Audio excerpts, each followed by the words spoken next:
Brian Ogilvy, and today I want to talk to you a little bit about productivity, about how to raise productivity, how to cultivate productivity, and sustain productivity and efficiency within your work process, particularly a creative work process. If you're writing, if you're rehearsing, if you're recording something, doing anything creative or artistic, how can you be the most productive, the most efficient when you sit down to have that session?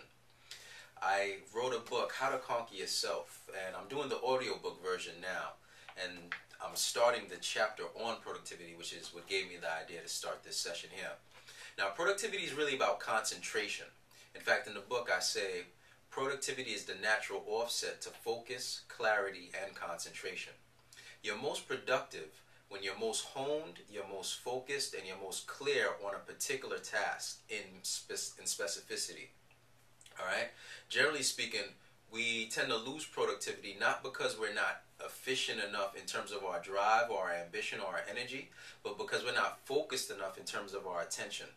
We have these technological gadgets. I don't have any on me right now. Of course, my phone is off, all right? Because of our phones, because of our laptops, because of nanotechnology, or I guess Web 2.0 technology, social media, Skype video calls coming in, FaceTime video calls coming in, people always Instagramming, people have chat messages, and then you have people coming by. We're always being distracted.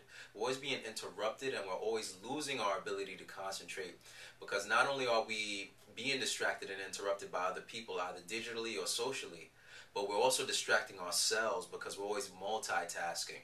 And generally speaking, if you have something that you're doing and you interrupt it with a communication message or with a distraction, it takes you at least 20 minutes just to regain the momentum, just to regain the amount of focus and drive that you once sustained, or the sense of flow that you were in when you first started. All right. The other aspect to focus, productivity, and concentration is not doing more than one thing at a time. All right. So when you're sitting down to work, if you're sitting down to write something, let's say draft a screenplay or record a song, etc. Maybe if you're a stand-up comedian and you want to rehearse a routine, make sure that your phone is off. Make sure that you're in a situation where people can't distract you or can't interrupt you, and make sure that you're doing absolutely nothing but focusing and concentrating on that rehearsal or on that session. The more focused you are, the more clear you are, and the more concentrated you are, the more deeply you'll penetrate into the aim that you have in mind, and the more results you get out of it, the more productive, the more efficient your work process will become.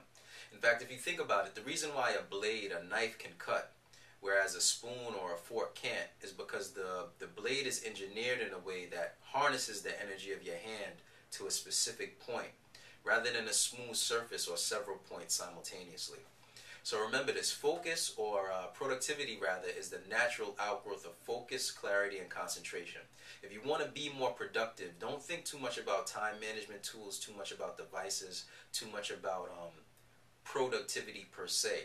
Think about engineering an environment that allows you to focus, allows you to concentrate, and allows you to remain clear by having one task set out to do at a time, having technological devices established in a way where you won't be distracted, and having a creative environment that shuts out the social distractions of people stopping by, people calling you, or people interrupting you from what you're doing. And what you'll find is that you'll gain skill, you'll gain proficiency, and you'll get results at a much higher plateau than you otherwise would. Thanks a lot, and have a good day. Again, the book is called How to Conquer Yourself. Discipline and willpower for the conscious creative thinker. And my name is Brian Ogilvy. Thanks a lot.